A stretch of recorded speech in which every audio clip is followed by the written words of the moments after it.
We are always being told what we should and shouldn't do. Eat this, don't eat that, make sure you exercise, don't smoke, take vitamins, don't drink too much alcohol, do drink enough water. It's a lot to think about. Now imagine that not only did you have to do all of these things, but you also had to inject yourself with a drug every day, just to stay alive, just to simply live another day. And before putting anything in your mouth, you had to first physically check to see if you'd put the right amount of that drug in to handle it. That is what living with diabetes means. A condition that an estimated 285 million people live with.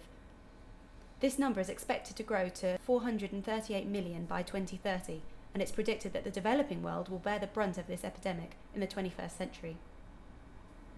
Both the developed and developing world are suffering from this condition, but in two completely different ways. The developed world must cope with lifestyle pressures and inconvenience, whereas the developing world have restricted access to basic healthcare.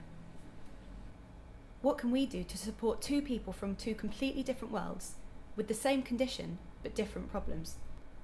This is Tom. He is 26 and was diagnosed as a type 1 diabetic when he was 12. Diabetes is a condition where the amount of glucose in your blood is too high because your pancreas cannot produce any insulin, or enough, to help the glucose enter your body's cells. Tom should check his blood glucose levels at least 4 times a day. This is so he can inject the correct amount of insulin into his body. To inject the incorrect amount means that the body will either have too much or too little insulin, causing Tom to be hyper or hypoglycemic. Both of these states result in short and long-term damage to his organs. But Tom is a young guy, like any other, and trying to stay on top of his management isn't easy. Life gets in the way.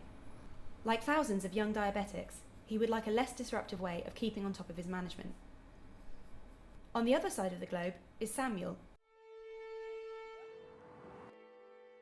When I got diabetes, I was about 9 years old. In order for me to survive, I must have the insulin. My mother was not able to manage to purchase for me the insulin, so sometimes I could even stay without.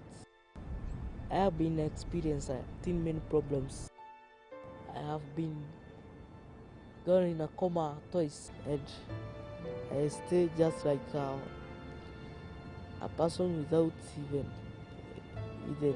even hope. Our aim was to design a solution that could both support Tom and Samuel, two people of such totally different environments with the same condition but different problems. Our journey started by investigating the high number of young diabetics in the UK who are poorly managed. In December 2011, it was reported that up to 24,000 people with diabetes are dying avoidably each year because they do not manage their condition properly.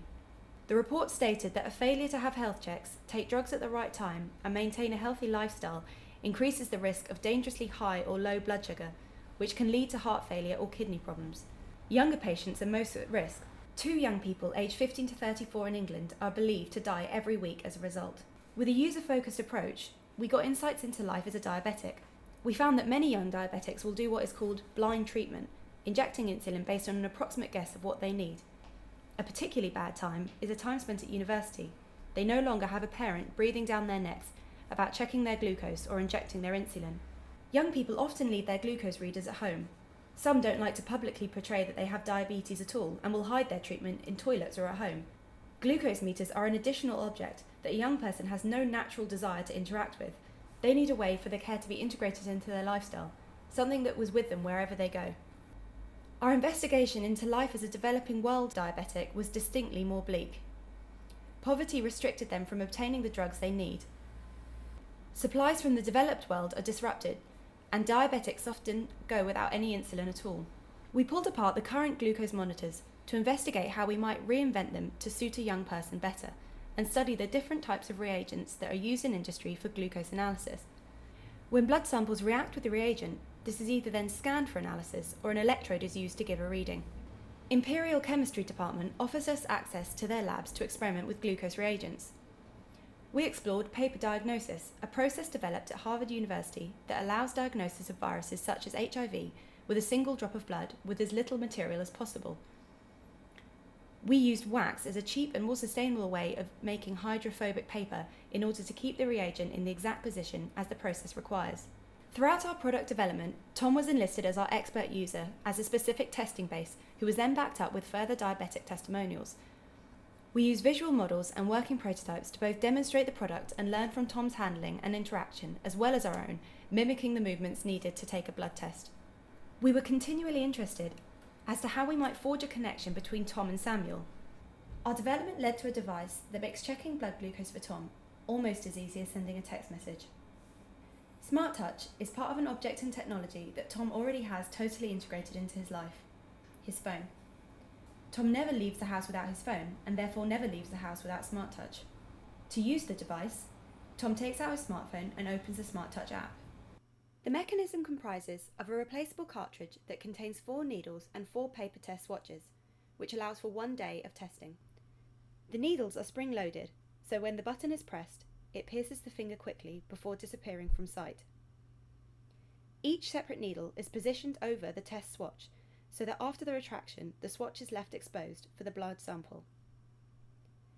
This sample reacts with the reagent and is moved in front of the phone's camera for the scanning process. A precise and accurate reading is then displayed. As Smart Touch is part of Tom's smartphone, the reading is automatically logged in Tom's blood glucose history. This secure and guaranteed stream of information about Tom allows the opportunity to help more than simply himself. Smart Touch is a product that sits within the CareTrade social enterprise. If Tom chooses, he can allow himself to be part of a system where every time he checks his blood, aid is donated to Samuel.